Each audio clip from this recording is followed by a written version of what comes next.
এদিকে বাচ্চারা পড়তে এসেছে। সায়না মাছের গায়ে ছাই মেখে বটিতে আঁশ ছাড়াচ্ছে।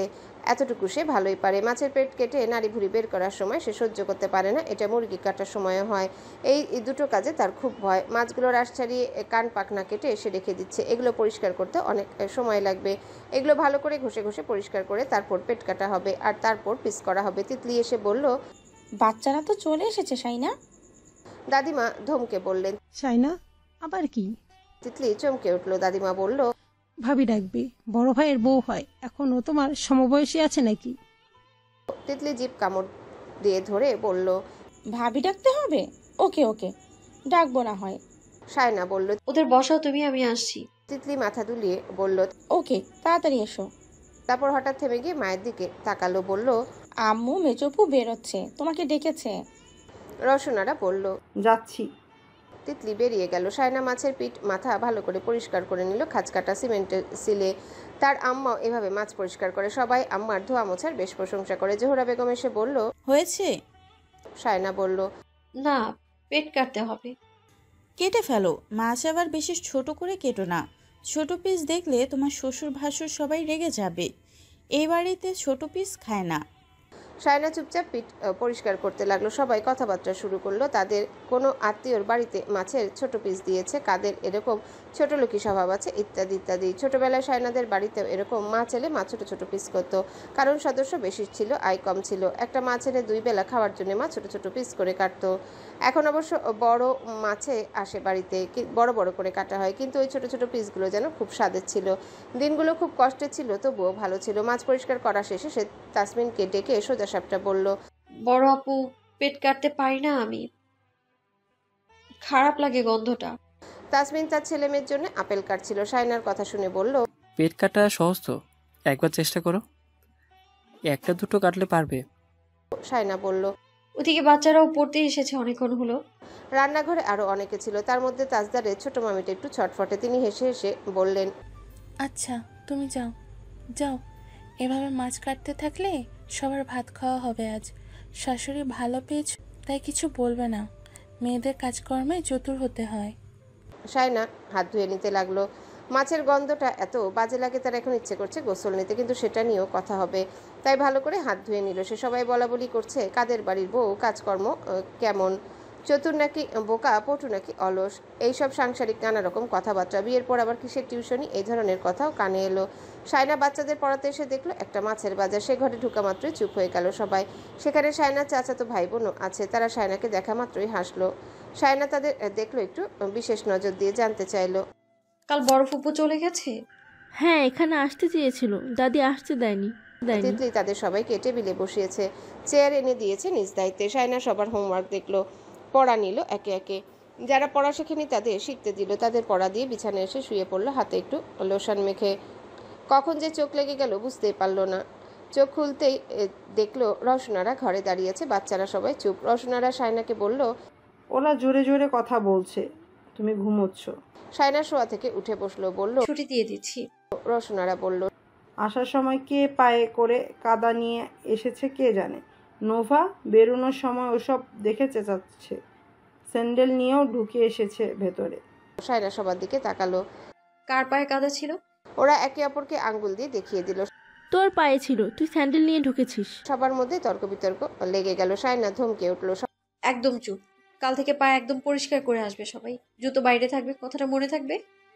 সবাই মাথা দুলিয়ে বলল, হ্যাঁ। রসনারা চলে গেল। সায়না পিছু পিছু কাদাটা পরিষ্কার করতে গেল। পরিষ্কার করার সময় দেখলো সুটবুট পরে তাজদার সিদ্দিকী তার সামনে হাজির। ব্লেজারটা কাঁধে তুলে কপাল কুঁচকে তার দিকে তাকিয়ে আছে। সায়না চোখ তুলে তাকালো, তারপর চোখ নামিয়ে নিয়ে তার পায়ের দিকে তাকালো। কাদা নিয়ে ঢুকে এসেছে। সায়না যেটা পরিষ্কার করতে এসেছে সেটা পরিষ্কার করে বালতিটা নিয়ে সোজা চলে যাচ্ছিল। তখনই তাজদার বলল, ঝগড়ি শুরু হয়ে গেছে। সায়না ধমকে দাঁড়ালো, ঘাড় ফিরিয়ে তাকালো। কি বলবেন? আমি একটা কথা দুইবার বলে না, তুমি স্পষ্ট শুনেছো আমি কি বলেছি? না, আমি শুনতে পাইনি। না শুনলে যেদিকে যাচ্ছ সেদিকে যাও। সায়না সোজা চলে যেতে লাগলো। তাজদার পকেটে এক হাত গুজে বলল, ঝগড়ি ঝগড়া করার জন্য এখানে থাকছে, খাসিয়াত কখনো যায় না। সায়না চট করে তার দিকে ফিরল, কাটকাট গলায় বলল, তাহলে আপনার পরিবারকে বলে দেবেন আমাকে যেন পায়ের উপর পা তুলে বসিয়ে বসিয়ে খাওয়ায়। আমার সাথে না গেলে এখানে ঝগড়াঝাটি করতে হবে। আমি ওদের আরও বলে যাব সব কাজ যেন তোমাকে দিয়ে করায়। সায়না মেজাজ বিগড়ে যাচ্ছে, সে নিজেকে যথেষ্ট শান্ত রেখে বলল, আমার যতটুকু করার আমি ততটুকুই কাজ করব। দরকার পড়লে কিছু বাড়তি কাজ করে দেব, কিন্তু সব কাজ আমি করব না। আমাকে এসব ভয় দেখালে আমি নড়বো না আমার কথা থেকে। এসব ভয় আমাকে দেখাবে না, অন্তত নিজের সাথে নিয়ে গিয়ে আমাকে রানীর হালে রাখবেন এমনও না। বউকে রানীর হালে রাখার মতো পুরুষ যদি আপনি হতেন, তাহলে আমি চোখ বন্ধ করে আপনার সাথে চলে যেতাম। আপনার কাছে গিয়েও আমাকে ওই ঝিগিরি করতে হবে। যে নিজের বউকে পড়াশোনা করাতে চায় না ঝি বানানোর জন্য, তার মুখে এত বড় বড় কথা একদমই মানে না। তাজদার সিদ্দিকী ব্যঙ্গ করে বলল। আমি ইংল্যান্ডে নিয়ে গিয়ে তোমাকে বেশি দেবো ভাবছি। সায়না বলল, অবিশ্বাস্য কিছু না, আপনাকে আমি বিন্দু মাত্র বিশ্বাস করি না যে একা একা নিজেকে একটা বর্বরের হাতে ছেড়ে দেবে। তাজদার তার পাশ ঘেঁষে যেতে যেতে বলল। বোকা চণ্ডী। সায়না তার পেছনে যেতে যেতে বলল, উগ্রচণ্ডী। ঘরে পা রাখতে রাখতে বাচ্চাদের দেখে কপাল কুঁচকে তাকালো তাজদার। এই ব্যাংচাঙ্গুলো এখানে কি করে?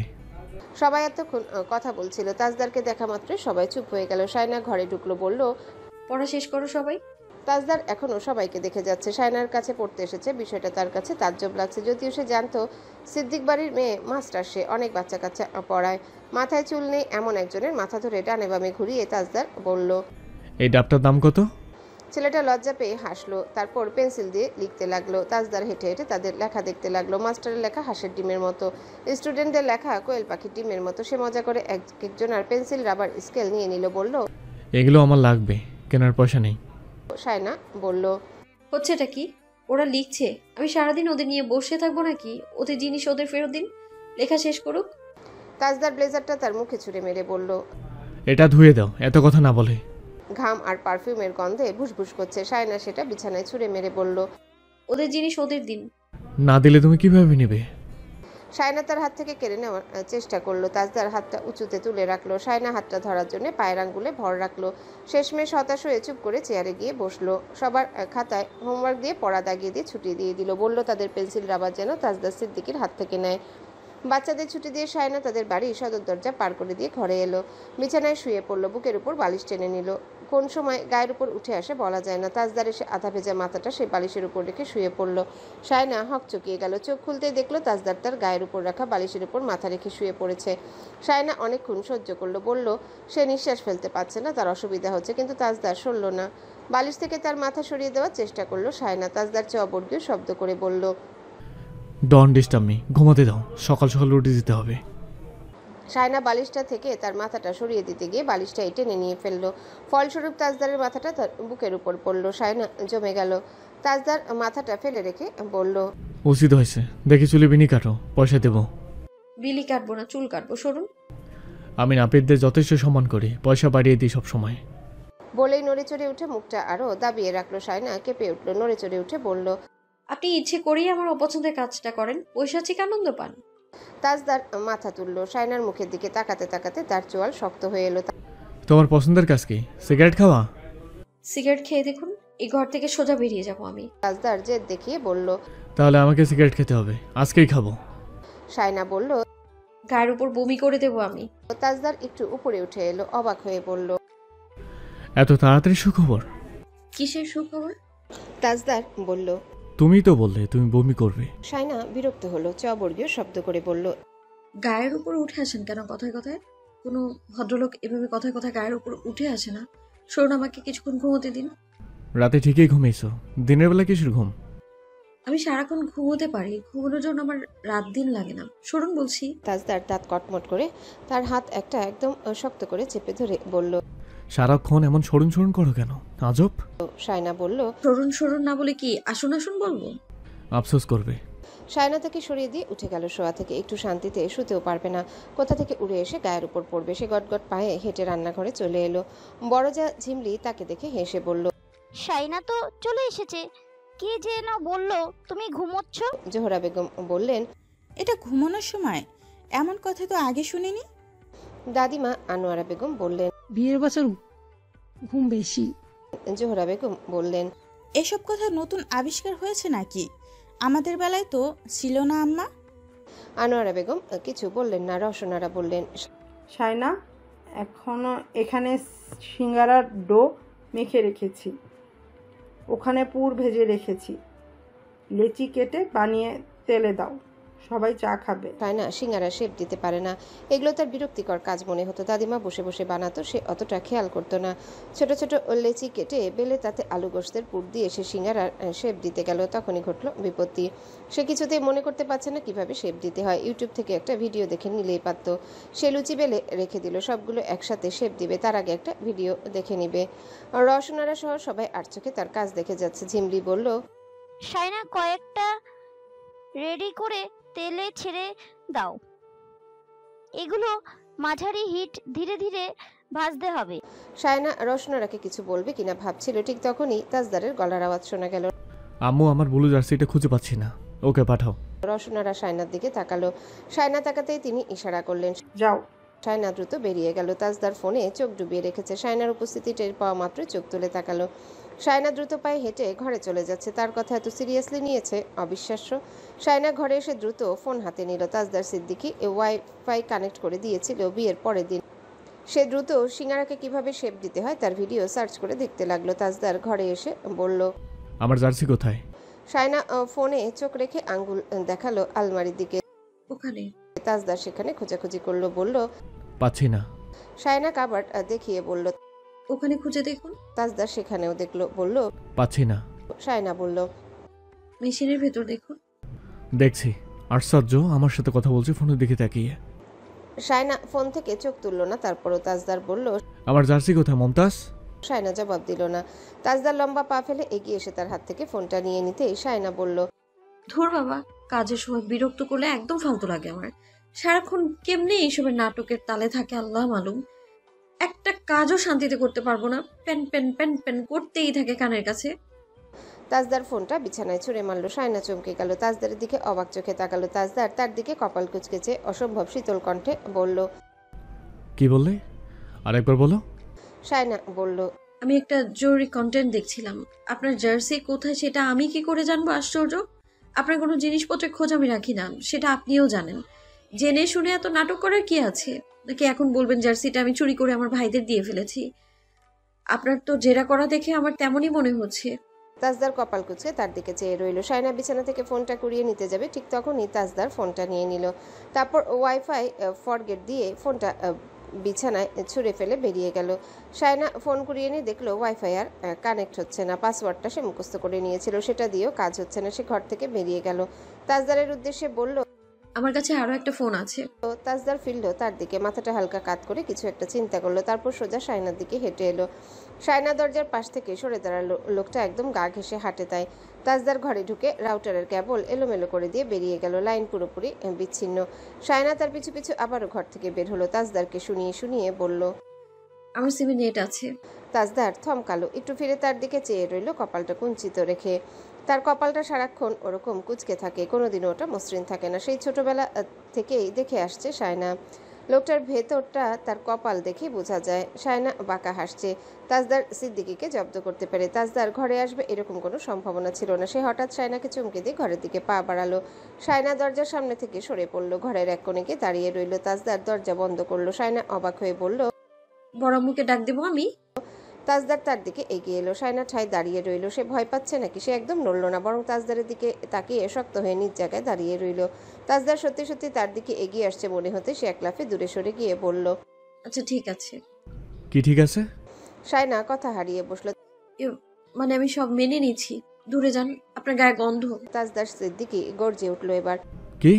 সায়না নাক চেপে ধরে বলল, হ্যাঁ, ঘাম আর পারফিউমের মিশ্রণে বাজে দুর্গন্ধ তৈরি হয়।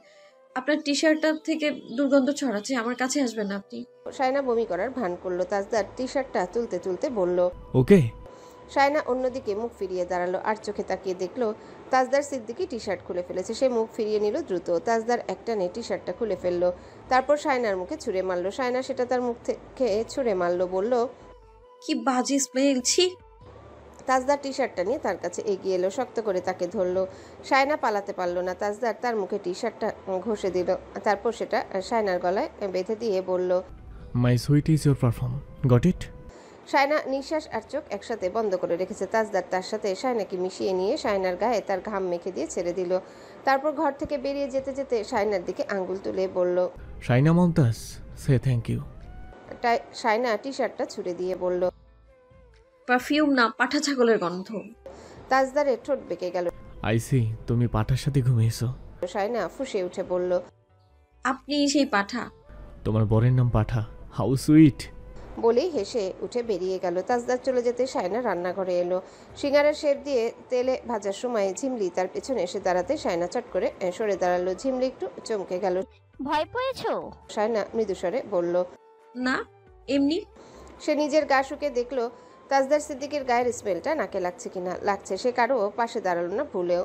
তাসনুবা ট্যুরে গিয়েছে বন্ধু বান্ধবদের সাথে, সম্ভবত 2 দিন পর ফিরবে বলেছে। রসনারাকে পই পই করে বলে গিয়েছে যাতে বাবা আর ভাইয়াদেরকে বলে সে তার বান্ধবীদের বাসায় গিয়েছে, এমনকি তার হবু শ্বশুরবাড়ির মানুষকেও। রাতে তাকে বাড়িতে না দেখে রায়হান হঠাৎ প্রশ্ন করলো, নুভা কোথায়? তৌসিফ মুখ ফসকে বলে উঠল, ঘুরতে গিয়েছে। তাজদার খাওয়া থামিয়ে বলল, কোথায়? রসনারা বলে উঠল, স্বামীদের বাড়িতে, ওখানে 2 দিন থাকবে।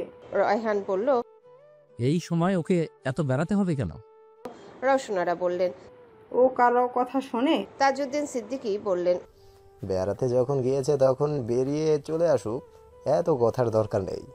রায়হান একটু অসন্তুষ্ট হলো, বলল, স্বামীদের বাড়িতে বেড়াতে যাবে আর সেখান থেকে কোথাও ঘুরতে যাবে না, কথাটা আমাকে বিশ্বাস করতে বলো না। তাজউদ্দিন কপাল কুঁচকে তাকান রসনারার দিকে। রসনারা সরে গেল সেখান থেকে। তিতলি সবাইকে বেড়ে দিচ্ছে। তাজউদ্দিন সিদ্দিকী তার দিকে মুরগির কলিজা বাড়িয়ে দিল। তিতলি সেটা মুখে নিল। তিতলি গিলা আর কলিজা খেতে ভালোবাসে। গিলা কলিজা সবসময় তার পাতেই ওঠে। তাজউদ্দিন সিদ্দিকী তাকে 2 লোকমা ভাতও খাইয়ে দিল। ছোট মেয়ে তার ভাগে আদরের ভাগ সবসময় একটু বেশি। তৌসিফের পাতে একটা মুরগির গিলা উঠেছে। সে তিতলিকে বলল, খাবি? তিতলিকে এক লাফে তার চেয়ারের পেছনে এসে দাঁড়ালো। তৌসিফ বলল, ভাত খেয়ে ফুরাতে পারছি না, 2 লোকমা খাবি? তবেই দেব, সাথে একটা লেগ পিস ফ্রি। তৌসিফের পাশে চেয়ারটা খালি। তিতলি চেয়ার টেনে বসলো। রসনারাকে বলল, আম্মু, আমি আর ভাত খাবো না তাহলে। রসনারা বিরক্ত হলো। মেয়েটার অভ্যাস খুব খারাপ, অন্যের হাতে ভাত খাবে, নিজের হাতে খেতে চাইবে না। ছোট থেকে এই অভ্যাসটা হয়েছে, এখনো কমছে না। তৌসিফ তাকে ঠেসে ঠুসে সব ভাত খাইয়ে দিল। তিতলি লেগ পিসটা খাচ্ছিল ধীরে সুস্থে। তৌসিফ সেই ফাঁকে মুরগির গিলাটা টুক করে নিজের গালে পুড়ে চিবোতে লাগলো। তিতলি মুখে লেগ পিস নিয়ে ছলছলে চোখে চেয়ে রইল। শায়না হাসছে তাদের কাণ্ড দেখে। শায়না রাতে একটু শান্তিতে ঘুমাতে পেরেছে। তাজদার সিদ্দিকী খেয়ে দিয়ে বেরিয়েছিল আর বাড়ি আসেনি। ফজরের নামাজ পড়ে কাকডাকা ভোরে ঘুম থেকে দরজা খুলতেই তাজদার হঠাৎ হাজির। তার দিকে খ্যাপাটে দৃষ্টিতে তাকিয়ে বলল, তুমি ইচ্ছে করে দরজা খোলোনি তাই না? শায়না অবাক, ঘুম ঘুম চোখে তাকিয়ে বলল, মানে আবার কি? কাল রাতে বাড়ি সবাই এসে দরজায় ধাক্কা দিল, কিন্তু তোমার ঘুম ভাঙলো না। কি আজব, এমন মরার মতো কে ঘুমায়? আমি জানি তুমি ইচ্ছে করে দরজাটা খোলোনি। শায়না দুপাশে মাথা নেড়ে বলল, ছি, মিথ্যে কথা। তাজদার ঘরে ঢুকে এলো। শায়না পিছিয়ে গিয়ে বলল, সত্যি বলছি, আমি তো আরো ভাবছিলাম আপনি কোথায় গিয়েছেন। তুমি অপেক্ষা করেছো? অনেক রাত অবধি জেগেছিলাম। তার মানে অপেক্ষা করেছো? দরজা খোলা রেখেছিলাম, তাই ঘুম আসেনি। মানে দরজা খোলা রেখে অপেক্ষা করেছিলে? শায়না তার দিকে পিছিয়ে যেতে যেতে বলল, দরজা খোলা থাকলে আমার ঘুম আসে না, তাই জেগেছিলাম। দরজা বন্ধ করার পর ঘুম চলে এসেছিল। কতক্ষণ জেগেছিলে? 2টা অবধি। 2টা অবধি অপেক্ষা করেছিলে?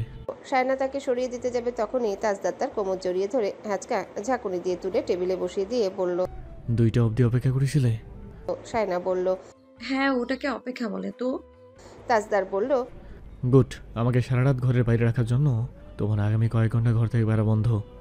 শায়না টেবিল থেকে নেমে এলো। তাজদারের কথা না শুনে চলে যাচ্ছিল। তাজদার দাঁত কটমট করে বলল, এই আমি কি বলেছি? শায়না তৎক্ষণাৎ তার দিকে ফিরল। কথার ধরনটা এত বাজে, শায়না তার মুখভঙ্গি দেখে রেগে সোজা চলে যাচ্ছিল। তাজদার তার হাতটা শক্ত করে ধরে বলল, তোমাকে আমি কক্সবাজার নিয়ে গিয়ে ওখানে পানিতে চুবিয়ে মারবো, প্রমিস। শায়না হাত ছাড়িয়ে নিতে ভুলে গেল। অবাক হয়ে বলল, মেজো ভাইয়া কলিগদের নিয়ে কক্সবাজার গিয়েছে, আমি জীবনেও যাব না ওখানে। মাথা খারাপ নাকি? আমি যাব, তোমাকে নিয়ে যাব। শায়না হাত ছাড়িয়ে নিতে ভুলে গেল। অবাক হয়ে বলল। তাজদার বলল, শায়না বেরিয়ে গেল হাত ছাড়িয়ে নিয়ে। রসনারা ঘরে কোরআন তেলাওয়াত করছে। শায়না ভেবেছিল চুলায় আগুন দেবে। তাদের বাড়িতে আগে ঘর ঝাড়ু দেওয়া হয়, তারপর চুলায় আগুন ধরানো হয়। সে আগে রান্নাঘরটা ঝাড়ু দিল, তারপর চা করলো। নাস্তা আছে, চা ফ্লাক্সে ভরে রাখলো। তার জন্য 1 মগ, তাজদারের জন্য 1 কাপ নিয়ে ঘরে এলো। তাজদার পিঠ দেখিয়ে ঘুমাচ্ছে। শায়না এক মগ চা শেষ করলো, তারপর তাজদারের চাও নিজে খেলো, তারপর এক কোণে গিয়ে শুয়ে পড়লো। এত তাড়াতাড়ি ঘুম থেকে ওঠার অভ্যাস নেই তার। কথায় ভয়ে উঠে গিয়েছে। বউ ঘুম থেকে উঠে চা করে না, এটা নিয়ে কত শত কথা। কিছুক্ষণ পর তাজদার মাথা তুলে তার দিকে তাকালো। আমার চা কই? জবাব এলো, খেয়ে ফেলেছি। হোয়াট? শায়নাকে হ্যাচকা টান দিয়ে নিজের বুকে নিচে নিয়ে এসে তাজদার বলল। তুমি এত চা খাও কি করে? শায়না তার মুখের দিকে তাকিয়ে বলল, ছাড়ুন, চা এনে দিচ্ছি। না, আমার দরকার নেই। আমি চা খেতে অতটা পছন্দ করি না। চা সবার পছন্দ হওয়ার কথাও না। আচ্ছা।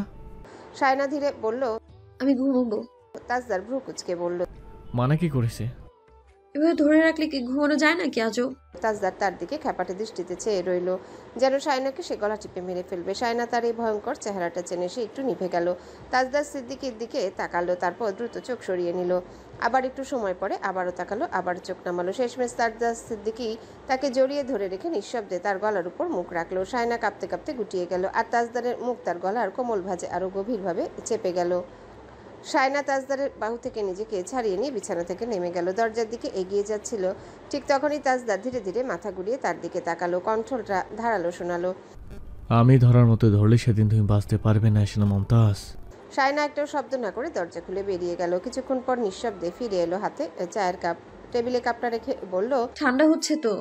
বড়াম্মু বলেছে চা খেতে, মানে চা খেয়ে দেখা করতে, জরুরি কথা আছে।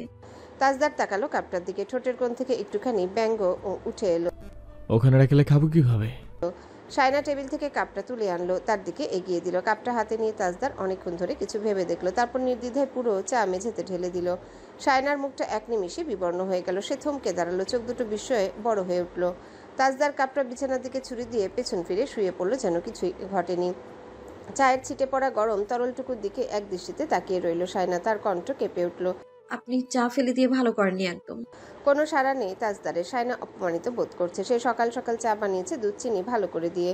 চায়ের কাপটার দিকে তাকালো, সে অনেকক্ষণ চেয়ে রইল, তারপর কাপা হাতে চায়ের কাপটা তুলে তাজদারের দিকে তাকালো। তাজদার এখনো শুয়ে আছে চোখ বন্ধ করে। শায়নার কণ্ঠ আরো একবার কেঁপে উঠল, কথা ঠোঁট ছুঁয়ে বেরিয়ে এলো না চাইতে, আপনি চা ঢাললেন কেন? জবাব দিন। আমার সাথে এই ধরনের আচরণ করবেন না আপনি। আমি আর ছোট নেই। এটা কেন করলেন আপনি? জবাব দিন। তাজদার ধীরে মুখ তুলল, চোখ দুটো খ্যাপাটে রাগে দগদগে, চেহারাটা মুহূর্তে বদলে গেল। ভ্রু কুচকে ঠোঁট চেপে ধরে হিংস্র দৃষ্টিতে তাকালো শায়নার দিকে, আঙ্গুল তুলে সরাসরি দরজার দিকে ইশারা করলো, বরফ শীতল কণ্ঠে বলল, বের হ, তোর সঙ্গে কথা বলার রুচি হচ্ছে না এখন, জাস্ট বের হ। শায়না কিছুক্ষণ নিশ্চুপ দাঁড়িয়ে রইল, তার চোখে জল নেই, কিন্তু মুখটা ঢেকে গেল গভীর কালো মেঘে। অপমান, ঘৃণা আর অসহায়তায় মিলেমিশে আষাঢ়ের ঘন কালো মেঘে ঢাকা আকাশের মতো রং ধারণ করলো তার চেহারা। হঠাৎ কোনো শব্দ ছাড়াই নিজের হাতে ধরে রাখা কাপটা সে মেঝেতে ফেলে দিল। শব্দ হলো, তাজদার হকচকে শায়নার দিকে তাকালো, চোখে জল আগুন নিয়ে দাঁড়িয়ে আছে শায়না, হাতে কাপটা নেই, মেঝেতে পড়ে গিয়েছে। তাজদারের বিস্ময় বাড়লো, সে ধীরে ধীরে বিছানা থেকে নেমে এলো। শায়না তার দিকে এক দৃষ্টিতে তাকিয়ে আছে। যার তাজদার সিদ্দিকীর মতো লোকে ত্রিসীমানায় প্রবেশের সাহস ছিল না, সে তার সামনে দাঁড়িয়ে তার চায়ের কাপ ভেঙেছে, এটা দুঃসাহস বটে। তাজদার কোনো কথা না বলে কাবার্ড খুলে তার একটা নেভি ব্লু রঙের শার্ট নিল, গায়ে চাপাতে চাপাতে শায়নাকে শান্তভাবে বলল, মেজে পরিষ্কার করে নাও। শায়না বেরিয়ে পড়ছিল। তাজদার সিদ্দিকী কটাক্ষে সুরে বলল, আকাশটা দিলেও হেঁটে চালামাটিটাও আর পছন্দ হয় না, এজন্যই বলে বেশি দিলে মানুষ বেমানুষ হয়ে যায়। শায়না বেরিয়ে গেল, অমানুষ সে নিজেই। কিছুক্ষণ পর রওশনারা এলো ঘরে, মেঝেতে কাপের অংশ ছড়িয়ে ছিটিয়ে থাকতে দেখে তাজদারকে এটা কিভাবে ভাঙলো? তাজদার ল্যাপটপটা চার্জে দিতে দিতে মায়ের দিকে তাকালো, কিছু বলল না। মা উত্তরটা জানে। শায়না রওশনারার পিছু পিছু ঘরে ঢুকে এলেন, কাপের ভাঙা অংশগুলো কুড়িয়ে নিয়ে বেরিয়ে গেল। রওশনারা কপাল কুঁচকে ছেলের দিকে তাকিয়ে রইল। তাজদার এখনো মুখ ফিরিয়ে দাঁড়িয়ে আছে, পকেটে এক হাত গুজে। রওশনারা হতাশ নিঃশ্বাস ছাড়লেন, বেরিয়ে যাওয়ার সময় বললেন, এরকম করলে ও জীবনেও তোমার সাথে কোথাও যেতে চাইবে না। তুমি ছোট নও, সব বোঝো। ওদের বাড়িতে এসব কথা গেলে ওরা কি মনে করবে? এইসব ছোটোখাটো বিষয়ে থেকেই বড় ঝামেলা শুরু হয়। এই ঘটনার পরও আর তোমার সাথে কক্সবাজার যাবে? তাজদার এবার মায়ের দিকে ফিরল। না গেলে ওর বাপের বাড়ি চলে যেতে বলো, এখানে থাকতে হলে আমার কথা দাম দিতে হবে। ও আমাকে বলে দিয়েছে ও আর যাবে না কক্সবাজার। আর আমার কি বলার আছে এখানে? আমি ওকে জোর করতে পারবো না। তুমি চা ঢেলে দিয়ে ভুল করেছো। পরে মেয়ের সামনে এসব করলে সে আপন ভাববে না। শায়না তখনই ঘরে এলো। তাজদার তার দিকে তাকালো, তারপর চোখ সরিয়ে নিল। রওশনারা শায়নাকে বললেন, একটু ঝাড় দাও, ছোট ছোট ভাঙা অংশ থাকতে পারে। আর কক্সবাজারে যাওয়া নিয়ে তাজদারের সাথে কথা বলো। বলেই তিনি বেরিয়ে গেলেন। শায়না ঘরটা ঝাড়ু দিল, ফ্লোর মুছলো, বালতিটা নিয়ে বেরিয়ে যাচ্ছিল। তাজদার বলল, বিকেলে বাড়ি এসে দেখি সুটকেস গোছানো আছে। যাচ্ছি না, এইটা কথা আমি শুনতে চাই না। যদি দেখি কেউ আমার কথা অমান্য করেছে তাহলে কেলেঙ্কারি ঘটে যাবে এখানে। শায়না একটু থামলো। তাজদারের বলা শেষ হতে সে বেরিয়ে গেল। শায়না বিকেলে তাদের বাড়িতে গিয়েছে, সাথে তিতলিও ছিল। তার বড় ভাইয়ের বাচ্চাটার জ্বর, তাকে দেখতে ছুটে এসেছে সে। শাহিদা বেগম বললেন রাতে খেয়ে যেতে। তিতলি বলল ওরা তো বেড়াতে যাবে, ভাইয়া তারেক স্যারের বাড়িতে গিয়েছে, ওখান থেকে এসে কক্সবাজারে রওনা দেবে। শাহিদা বেগম খুশি হয়ে বললেন, তাহলে তো ভালোই। শায়না তার ভাইপোকে কুলে নিয়ে আদর করছিল তখন। দাদিমা বললেন, ও শানু, আমাদের জন্য আচার আনিস। শায়না বলল, আমার হাতে এখন টাকা পয়সা নেই, পারবো না আমি কিছু আনতে। শাহিদা বেগম গল্প করতে করতে চা বসালেন। চায়ের কাপে চুমুক দেওয়ার সময় খবর এলো তাজদার এসেছে। তিতলি দ্রুত চা খেয়ে শায়নাকে বলল, চলো। শায়না বলল, তুমি যাও, আমি আসছি। না, ভাই আমাকে বকবে, চলো। শায়না তাকে জোর করে পাঠিয়ে দিল। শাহিদা বেগম তার হাতে 1000 টাকা গুজে দিয়ে বলল, ইচ্ছে হলে কিছু কিনিস ওখান থেকে, এটা রাখ। শায়না টাকাটা নিয়ে চলে এলো। বাড়িতে এসে নিজের ঘরে গিয়ে দেখলো তাজদার সিদ্দিকী যেটা পাচ্ছে হাতের কাছে সেটাই এলোমেলো ভাবে ভরছে সুটকেসে। শায়না দরজার কাছে দাঁড়িয়ে চুপচাপ চেয়ে রইল। তাকে দেখা মাত্রই তাজদার বলল, এখন গায়ে হাওয়া লাগিয়ে বেরোনোর সময়। শায়না তার হাত থেকে সুটকেসটা নিয়ে নিল, তারপর সব কাপড় একে একে টেনে বের করলো, তারপর নিজের পছন্দ মতো কাপড় চোপড় ভরে নিল। তাজদার দাঁড়িয়ে দাঁড়িয়ে দেখলো। রওশনারা এসে বলল, তোমাদের জন্য কিছু খাবার প্যাক করে দেব। তাজদার সাথে সাথে বলল, না। সাবধানে যেও, পানিতে বেশি নেমো না। শায়না বেরোনোর আগে তোমার শ্বশুরকে একবার দেখা দিয়ে যাবে। শায়না মাথা দুলালো। তাজদার হ্যাচকা টান দিয়ে সুটকেসটা এক কোণায় ফেলে রাখলো। শায়না দাঁড়িয়ে তার কাজকর্ম দেখতে লাগলো। তাজদার তার দিকে ঘাড় ফিরিয়ে তাকালো, বলল, এই ড্রেস পরে ওখানে যাওয়া যাবে না, চেঞ্জ করো। শায়না বলল, আমার পছন্দ মতো ড্রেস পরেই যাব আমি। এইসব সিলোয়ার কামিজ পরে? তাহলে কি নাইটি পরে যাব? নাইটিতে অনেক ভালো দেখাবে এগুলো চাইতে। এগুলো কে দিয়েছে? আমার তো মনে পড়ে না এই ধরনের থ্রিপিস আমি কিনেছি। শায়না বেরিয়ে যাচ্ছিল। তাজদার বলল, ড্রেস চেঞ্জ করো। শায়না বলল, বেরোন। তাজদার হকচকিয়ে গেল। শায়না তার দিকে তাকিয়ে বলল, আপনার সামনে নিশ্চয়ই আমি চেঞ্জ করব না। তাজদার বেরিয়ে গেল। শায়না একটা নতুন পাকিস্তান তাওয়াক্কাল পরে নিল। তাজদার দরজা ধাক্কালো। শায়না দরজা খুলে দিতেই তাজদার ঘরে ঢুকে এসে বিড়বিড়িয়ে বলল, রেডি হয়ে থাকলে এতক্ষণে বেরিয়ে যেতে পারতাম, কোনো কথা কানে নেবে না। শায়না চুল আঁচড়াচ্ছে ড্রেসিং টেবিলের সামনে দাঁড়িয়ে। তাজদার হাতের কবজিতে ঘড়ি পড়তে পড়তে শায়নার দিকে তাকালো। শায়না তাকে তাকাতে দেখে ওড়না টেনে নিয়ে চুল আঁচড়াতে লাগলো। ওভাবে ওড়না টেনে নেওয়াটাই তাজদার সিদ্দিকীর জন্য অপমান। যার দিকে ছোটবেলায় ভুলেও ফিরে তাকাতো না সে, এখন সে অহংকার দেখায় নিজের রূপ নিয়ে। তাজদার সিদ্দিকী অনেক সহ্য করেছে, এতদিন সে ধৈর্যের পরীক্ষা দিয়েছিল। তার মানে এই নয় যে সে শায়না মমতাজের সব তেরামো মেনে নিবে। তাকে তার জায়গাটা বুঝিয়ে দেওয়ার সময় এসেছে। শায়না ঠোঁটে লিপস্টিক দিয়ে মাথায় কাপড় টানলো, জুতোটা পায়ে দিয়ে ব্যাগটা নিয়ে বেরিয়ে গেল। চাচি, ফুপু, শাশুড়ি সবাইকে বলে সে বেরোচ্ছে। শ্বশুরকেও দেখা দিয়ে এলো। তিতলি বলল তার জন্য এটা ওটা আনতে হবে। রওশনারা বেরোনোর সময় শান্তভাবে বললেন, ও ওর দাদার স্বভাব পেয়েছে, কথার ধরন ওরকম। তুমি সব কিছুতেই মাইন্ড করলে কষ্ট পাবে। শায়না চুপ করে শুনলো, পাল্টা কিছু বলল না। তাজদার গাড়ির কাছে দাঁড়িয়েছে। ওই বাড়ির উঠোনে দাঁড়িয়ে সবাই তাকে দেখছে। তাজদার বিরক্ত হয়ে বলল, এতক্ষণ লাগে বেরোতে? এতক্ষণ কি করেছো এখানে? শায়না বেরিয়ে এলো। উঠানে দাঁড়িয়ে থাকা মা বোনদের দিকে একবার তাকিয়ে গাড়িতে উঠে বসলো। কক্সবাজার পৌঁছাতে তাদের 3.5 ঘন্টার মতো সময় লেগেছে। শায়না খুব ক্লান্ত হয়ে পড়েছিল। তারা ইনানি ও হিমছড়ির নিকটবর্তী একটি অভিজাত রিসোর্ট মারমেডে উঠেছে। শায়না কাপড় চোপড় নিয়ে শুয়ে পড়েছিল রুমে ঢুকে। প্রায় 2 ঘন্টার মতো ঘুমিয়েছিল শায়না, কিন্তু তাজদার তাকে বেশিক্ষণ ঘুমাতে দিল না। টেনে তুলে আনলো বাইরে রিসোর্টের সামনের ফাঁকা বিচে। শায়না তখনও আধো ঘুমে, চোখের পলকে অলসতা, চারিপাশটা স্বপ্নের মতো ঝাপসা লাগছিল। তাজদার তাকে নিয়ে চলে এলো সমুদ্রের পাড়ে। চাঁদের আলো সমুদ্রের ঢেউগুলো রূপলি আলোর মতো ঝলমল করছে। ফুরফুরে বাতাস গায়ে এসে লাগছে, পায়ের নিচে নরম স্নিগ্ধ বালু। মাঝে মাঝে ঠান্ডা হয়ে আসা পানির ছোঁয়ায় কেঁপে উঠছে শরীর। দূরের আকাশ জুড়ে তারা ঝিকমিক করছে, ঢেউয়ের একটানা শব্দে মন ভরে যাচ্ছে। চারিপাশে কোনো কোলাহল নেই, শুধু এই রাত, সমুদ্র আর অদ্ভুত ভালো লাগা। শায়নার চমৎকার লাগছিল, মনে হচ্ছিল সময় যদি থেমে যেত এইখানে। কিন্তু হঠাৎই তার চোখ আটকে গেল তার পেছনে হাঁটতে থাকা লম্বা ছায়া। তাজদার সিদ্দিকীকে দেখা মাত্রই তার ঠোঁট থেকে হাসিটা মুছে গেল। তাজদার সিদ্দিকী তার পাশাপাশি হাঁটতে হাঁটতে বলল, তুমি হয়তো ভাবছো এত সুন্দরের মাঝে এই অসুন্দর জিনিসটা কি করেছে। I am right? সায়না জবাব দিল না। তাজদার হেঁটে চলে যেতে যেতে বলল, আমিও ঠিক এই কথাটাই চিন্তা করেছি।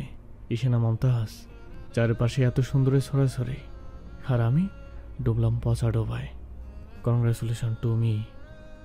সায়না বলল, কাপটা ভেঙে আমি ভুল করেছি, সেটা কাপের মালিকের কাছে স্বীকারও করেছি।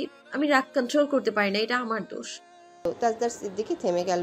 অদ্ভুত ভঙ্গিতে ঘাড় ঘুরিয়ে তার দিকে তাকালো, সরু চোখে চেয়ে রইল কিছুক্ষণ। তারপর আচমকা ঠোঁটের কোণায় তীর্যক হাসি টেনে বলল, তোমার শাশুড়ি শিখিয়ে দিয়েছে এসব কথা?